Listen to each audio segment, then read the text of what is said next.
眼前我们看到的这些精美的钟表，都是北京故宫钟表馆的藏品。钟表馆位于北京故宫的奉先殿区域内，这里边一共收藏了123件清宫钟表，有些是清代宫廷自己生产的，有些是广州等地制造的，还有些是从英法、瑞士等国进口的。我们今天就从中精选出40件在展的钟表来逐一解说。到了钟表馆的大门口了，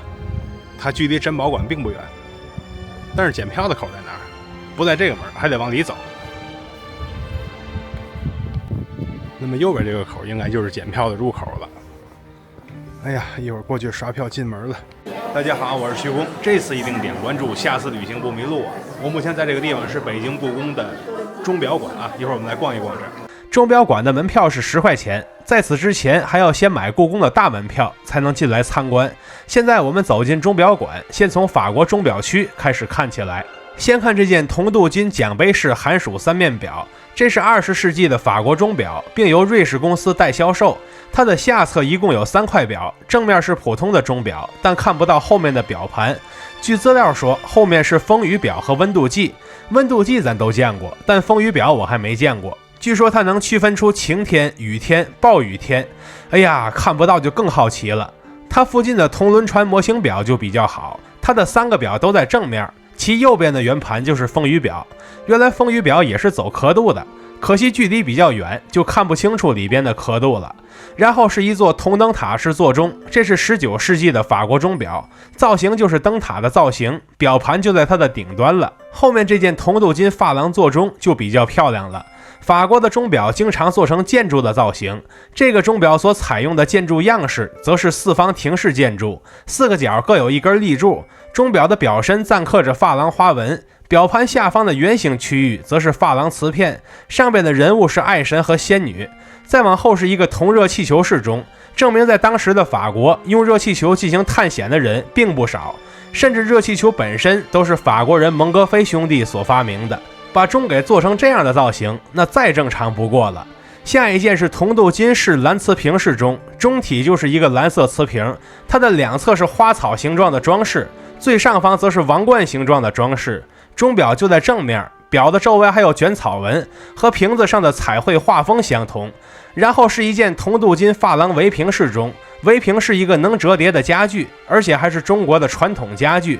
这个法国钟表长得比较像围屏，然后就得了这么个名字。中间表盘所在的位置则是一个方形的亭式建筑，其内外多用珐琅装饰，造型精致且华美。后面是铜镀金石座水法亭式钟，它下边的座是绿色的大理石，仔细看，绿色高出的一块才是座，下方的红色只是个垫子而已。它的上边是时钟和风雨表，再往上是4个人拖着亭子的顶，中间的玻璃柱子原本是可以转动的，这个能转的小玩意儿就叫做水法，但现在它已经不旋转了。现在我们进入瑞士钟表篇，看瑞士的鸟音山石钟。钟表被安装在了一块山石上，旁边是一棵开花的树，上面落着鸟和几只比鸟还大的蝴蝶，底座则是红丝绒。这个如果把发条打开，鸟是能飞能叫的，蝴蝶也是能翩翩起舞的。不过现在是看不到这个动态场景了。下一件是黑漆描金楼式钟，这是一座别墅的造型，做出了栏杆、大门和窗户，钟就在大门里，它的细节很到位，连砖之间的缝隙以及墙上的贴片装饰都给做出来了。它的内部是有8音盒的，但是现在并没有驱动起来。再看瑞士的铜镀金篆花自鸣过之雀龙钟，这个造型是一座正方形的鸟笼，钟表在鸟笼外边，鸟笼每一根柱子的上方则各有一个菠萝，里边还有个能跳能叫的鸟。不过这么多年过去了，它还能不能动起来难说。瑞士钟表只展出了这几个，数量非常少，下面的英国钟表就很多了。看这件铜镀金园丁饰花钟，中间就是单腿跪地的少年园丁，头上顶着个花盆，花盆里的花是彩色料石做的，钟表则被安放在了底层。园丁能被做进钟表里，证明园丁在英国绝对是个深入人心的职业。指环王里的山姆就是园丁，在历经成长后成为了英雄。下一件特别大的座钟是英国的铜镀金像驼转花钟，它的下边是被几个铜镀金像托起来的，上边的钟表则更像是一座塔式建筑，而钟表外侧的那些人物和风景图则很像是珐琅片装饰。后面还有和它同款的钟，仅造型细节有所不同，故不再赘述。然后是铜镀金人指石刻分钟，看见下边的3个表盘了吗？这3个分别是时钟、分钟、秒钟，上面各有一个金色小人，手里拿着指针指示时间，这就叫人指石刻。整个钟都是金灿灿的，但在此基础上还添加了偏自然化的装饰，周边就有好多的绿色藤蔓。再往后是铜镀金镜面人打钟，这个下边的表盘周围有5个拿着锤子的人在敲打钟碗，所以叫人打钟。上弦之后5个人就能敲出音乐来，镜面则在最上方。不过天长日久下来，这个镜面有点模糊，已经很难在镜子里看清自己的动作了。后面是铜镀金3面转人平视表，这整个就是一个大花瓶的造型，上边的花很明显是用料石做的，下边的造型则是金灿灿的。表盘是个很小的表盘，它下边的大圆盘里镶嵌了很多料石，这是个纯粹的装饰区，里边没有表盘应有的数字。下一件是铜镀金鹿驼转花变花钟，最下边的基座是个带门的音乐箱，当初能上发条的时候，这门是能自己开的，里边有能活动的小人，中间是那只鹿，鹿的肚子上挂着一朵大花，这就是转花。最顶端的螺旋状花也是转花，上了发条之后，这些花都是能转起来的。然后是铜镀金太平有象钟，这居然是个英国钟，但这个造型明显是中国古建筑上常见的构件造型，也就是大象的背上驮着一个瓶子，瓶和象合在一起就是太平有象。这上面的瓶子是一个平面的花瓶造型，它的中间是钟表本体，周围则是几圈镶嵌的料石。再往后是铜镀金嵌珐琅画钟，这个钟表也是建筑化的造型。钟表的表盘上有5个针，中间大针是秒针，另外4个分别是分针、时针、太阳历和太阴历。珐琅画都在下半部分，就是下面那些椭圆形的彩画，这些珐琅画所描绘的都是古希腊神话里的故事。后面是铜镀金4羊驼双人情表，最下方是4只羊驮着上边的整个钟体，下层是音乐箱，外边那一排小人则是音乐箱的节目效果气氛组，最上方则是2个小天使在共同捧着钟表，而钟表的各个面还镶嵌了很多的料石，正面还有圆形的珐琅画，小细节还是比较多的。下一组是个大工程，这个是铜镀金象拉战车钟，最前方是一个人骑着大象，大象身上装饰了很多繁缛的花纹，后方则是战车，车周围的那些人太抢镜了，导致钟表本身都显得不起眼了。据说这一组中自带了好多组不同的发条，如果给这些全都上弦的话，那么大象和战车上的人物就能一起动起来，可惜目前看不到，不然的话这绝对是让人叹为观止的场面。后一件更是重量级，这个是18世纪的英国铜镀金七正仪表。什么叫做七正呢？这其实是中国的名词，七正就是七曜，指的是火星、水星、木星、金星、土星、太阳、月球这7颗行星。这个表盘所模拟的就是太阳系的星球，当然还包括地球，而且地月位置是正确的，就是星球尺寸有点失衡。如果上了发条之后，这些是可以旋转起来的。那么问题来了，钟表上哪儿去了呢？答案是在最顶端呢，不仔细看都容易把它忘了。它的下半部分则装饰了很多植物纹，每个角上各自站了一个人，有的还抱着个地球仪。这个主题和上边的部分也是统一的。现在我们来看这件铜镀金嵌珐琅绒镜表，它的钟表在正中间，周围那一圈深蓝色的就是镜面，咱就是说这玩意儿能照清楚吗？它的左右两侧各有一个玻璃方尖柱，外侧还有4个小奖杯装饰。它的旁边是洋瓷雕飞天人钟，整个钟表外壳的材质是瓷，最上方是个手扶花篮的少女，外侧有几个带翅膀的小天使，有点像是小丘比特，这就是飞天人。下层还有一个智者留着强者的发型。后面是铜镀金自开门人打钟，它也是一座钟楼的造型，从上面的塔尖到钟表的两侧，再到门的两侧，处处都镶了不少料石。那么人打钟在哪儿呢？其实在门里边呢，这得上了发条才能看到，而且它周围的珠花上边的塔尖都是可以一起旋转的。下一件是铜镀金象驼宝塔变花钟，最下边站着一个大象，大象的背上驮着一座宝塔，塔上除了有钟之外，还密密麻麻挂了很多的风铎。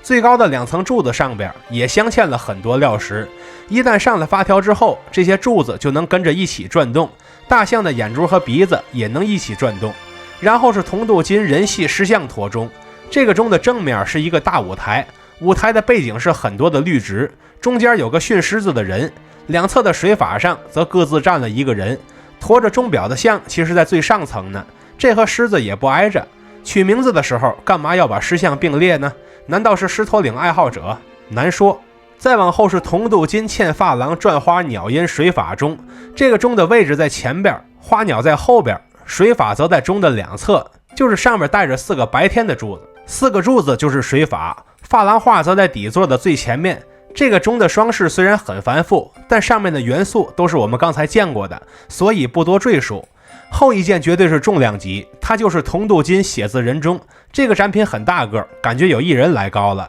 看它的外部轮廓，就是一座很高的塔。那么写字人在哪儿呢？其实就在最底层呢。他写的是八方象化，九土来旺8个字，上边还有一个敲钟人，这个人会在某些整点时刻来敲钟奏乐。然后是一组混合的小型钟表，各国的都有，我们选个之前没见过的说一下。看这件清宫做的木楼嵌活带日历钟吧，它的外壳明显是仿的中式木质楼阁，这也是我在这个展厅里看到的第一个本土生产的钟表。下面我们进入广州钟表篇。第一件钟表的下边能看到有3个老者，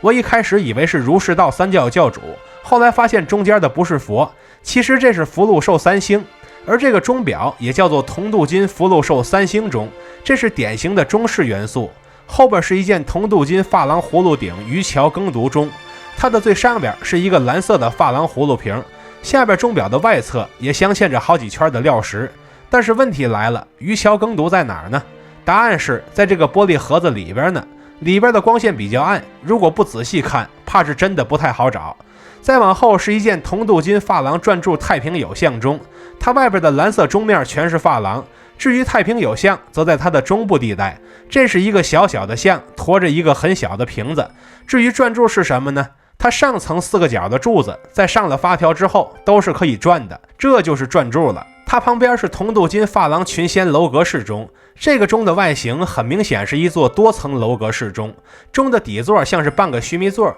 勾栏里有一群祝寿的仙人，最上层的屋顶则是做了改造的十字斜山顶，看起来比普通的建筑还要更加华贵一些。然后是铜镀金珐琅卷帘白圆献寿钟，它这个珐琅用的是绿珐琅，据说这个比蓝色珐琅还要难烧，但颜色还是非常均匀自然的，证明当时的工艺是很厉害的。如今这边的卷帘在哪儿已经看不出来了，这得上了发条才能看清楚，但白圆献寿还是能看的，就在最下方的玻璃小格子里。但后一件铜镀金珐琅倒球卷帘转人钟，它的卷帘就能看清楚，看中间的风景画是一种半卷不卷的状态，这个位置就是卷帘，下方则有好几个小人，一旦上了发条之后，不仅卷帘会动起来，连这些小人都会纷纷出来参与表演。